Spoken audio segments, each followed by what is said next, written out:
नमस्कार दोस्तों, स्वागत है, अभिनंदन है ज्योत्सना एंड भाई फैमिली यूट्यूब चैनल में। कैसे हैं? केम छो? मज़ा मस्त रहिए, खुश रहिए, बिंदास रहिए और मेरे वीडियोस को देखिए। रक्षाबंधन का भी त्यौहार है तो उन्होंने सोचा एक वीडियो डाल दें। आप सभी को रक्षाबंधन की ढेर सारी शुभकामनाएँ। ये त्यौहार हमेशा एक भाई बहन के जीवन में बना रहे। बहन जब भाई की कलाई पर राखी बांधती है तो भाई भी उसके जीवन की रक्षा हमेशा करता है, उसके मान सम्मान की रक्षा हमेशा ही करता है। यह त्यौहार चाहे कितना भी हो, भाई बहन में कितनी भी नोकझोंक हो, लेकिन रिश्ते बने रहते हैं। लेकिन रिश्ते को बना रहना भी चाहिए। जब रिश्तों में दरारें आ जाती हैं या किसी हैसियत की वजह से रिश्ते टूटने लगते हैं तो शायद बहुत ही तकलीफ़ होती है। ऐसी कहानी सुनाने जा रहे हैं। कहानी बहुत सच्ची है मगर अच्छी है। कहानी मथुरा शहर की है। ऋचा और अंकुर भाई बहन थे। अंकुर की अच्छी सी जॉब लग गई तो उसने अपनी बहन ऋचा की शादी बहुत अच्छे घर में कर दी। ऋचा भी बहुत खुश थी, उसको बहुत अच्छा सा पति मिल गया था, अच्छी फैमिली थी, अच्छी कंपनी में जॉब करता था। ऋचा भी बहुत खुश थी। इधर अंकुर अपनी पत्नी के साथ बहुत खुश था। माँ बाप नहीं थे। हमेशा रक्षाबंधन आता था, ऋचा जो थी अपने भाई के घर हमेशा राखी बांधने जाती थी। इधर जब से कोरोना शुरू हुआ तब से आप जानते हैं कि रिश्तों में बहुत तकरारें आ गई, बहुत दरारें आ गई। लोग एक दूसरे के यहाँ ना जाना पसंद करते हैं, ना रिश्ते रखना पसंद करते हैं। तो ऋचा के पति की जब नौकरी चली गई तो ऋचा ने कहा, अपने भैया को फ़ोन किया कि भैया रक्षाबंधन आ रहा है, क्या तुम आओगे नहीं? तो इस बार तो हम नहीं आ पाएंगे।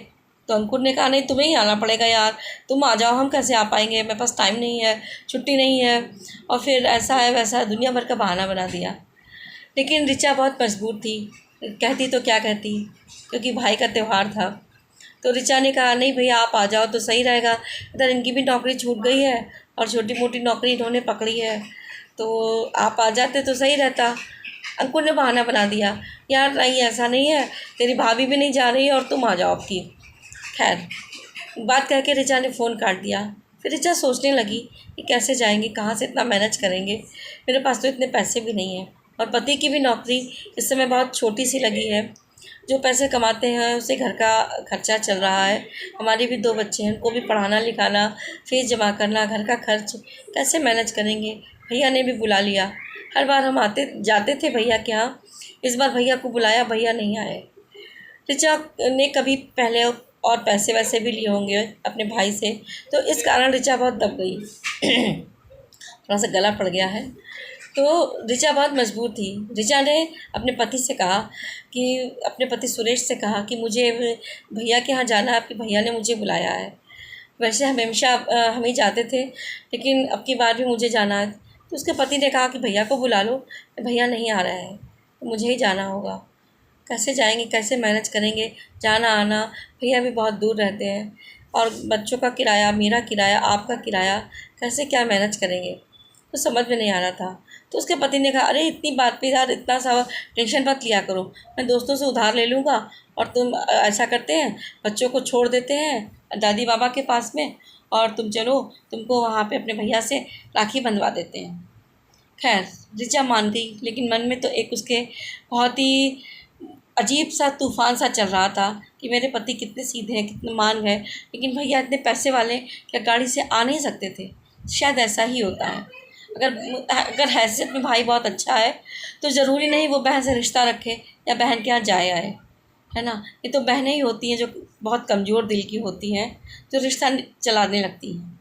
खैर बहन जो थी अपने भाई के घर गई। बहन और बहन के जो हस्बैंड थे वो दोनों गए और अपने बच्चों को दादी बाबा के पास छोड़ दिया।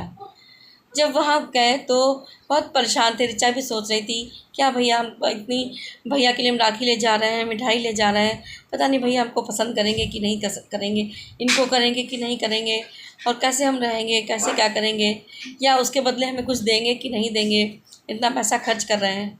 खैर ऋचा के मन में ये सब तूफान चल रहा था।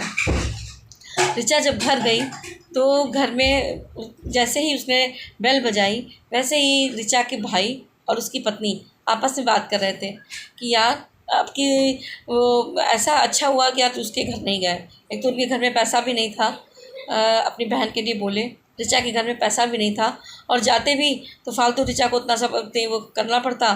तो इससे बेहतर है यार ऋचा को बुला लिया। देखो आती है कि नहीं आती, आती है तो अच्छी बात है और नहीं आती है तो देखेंगे यार, ठीक है ना, कौन से इतने रिश्ते रह गए। ऋचा ने ये बात बाहर से सुनी, दरवाजे पे सुनी, लेकिन कुछ नहीं कहा और बहुत ही स्माइल चेहरे से वो अपने पति के साथ अंदर गई, अपने भाई से मिली, अपनी भौजाई से मिली। सब लोग बहुत खुश हुए। तो ऋचा ने कहा भैया चलो राखी बांध देते हैं और हम इतनी दूर से आए। तो अंकुर भी तैयार हो गया, उसने कहा हाँ हाँ ठीक है, पहले राखी बांध दो, उसके बाद में खाना पीना होता है। ऋचा ने जब उसके अपने भाई के राखी बांधी तो भाई ने, कितने पैसे वाले थे, बहुत चाहते तो बहुत कुछ दे सकते थे। ऋचा को कुछ पैसे भी दे देते, ऋचा को कुछ खाने का सामान भी दे देते, उसके बच्चों के लिए भी दे देते, लेकिन शायद पता नहीं क्या सोचा अंकुर ने और इतने कुछ नहीं दिया। ऋचा को सिंपल सा एक सूट दे दिया और उसके पति को बस एक पैंट शर्ट का कपड़ा। ऋचा भी बहुत खुश हो गई, कहा ठीक है भैया, मन महसूस के रह गई कि जब हो सकता है कभी बहन गरीब होती है या पैसे नहीं होते हैं तो रिश्ते होते काहे के लिए हैं कि हम आपको समझें और आप हमको समझो। लेकिन शायद ऋचा के भाई ने ऐसा नहीं समझा या ऐसा नहीं किया। ये बात ऋचा को बहुत तकलीफ़ लगी। ऋचा ने खैर रात भर रुकी और दूसरे दिन सुबह ही चली गई। ऋचा के भाई ने भी, ऋचा ने कहा भैया मुझे जाना है, तो भैया ने भी कहा ठीक है, हाँ सबके तुम्हारे पास भी छुट्टी नहीं है, बच्चों की पढ़ाई लिखाई है और हमारे भी बच्चों की पढ़ाई लिखाई है, मतलब रोका भी नहीं। ऋचा बहुत मन में सोचती रही। जब समय ख़राब होता है तब अपने ही साथ छोड़ देते हैं। गैर तो साथ दे देते हैं, लेकिन हमने देखा है अपने ही साथ छोड़ते हैं। तो मॉरल ऑफ़ द स्टोरी क्या यही है कि जब आपका समय ख़राब होता है, ऋचा का समय जब बहुत अच्छा था, हमेशा अपने भाई के घर जाती थी, भाई के लिए कपड़े ले गई, भाभी के लिए ले गई, अपने भतीजों के लिए ले गई, इतना सारा मिठाई सामान पैसा सब दे आती थी। आज ऋचा का समय ख़राब था, ऋचा को पैसों की ज़रूरत थी, ऋचा को सामान की ज़रूरत थी, उसके बच्चों की परवरिश के लिए कुछ खर्च की ज़रूरत थी और किसी ने कुछ उसका साथ नहीं दिया। तो कहते हैं ना, रिश्ते अनमोल ज़रूर होते हैं, लेकिन रिश्ते एक दूसरे को समझने के लिए भी होते हैं। अगर बहन गरीब है तो भाई का फ़र्ज़ बनता है कि भाई उसको दे दे, या भाई गरीब है तो बहन भी उसके मान सम्मान और उसकी इज़्ज़त की रक्षा हमेशा करे। अगर आपको मेरा वीडियो अच्छा लगा हो तो प्लीज़ लाइक शेयर कमेंट ज़रूर कीजिए, मेरे चैनल को सब्सक्राइब कीजिए। मिलते हैं नए वीडियो के साथ। बहुत खुश रहिए, मस्त रहिए। जय माता दी।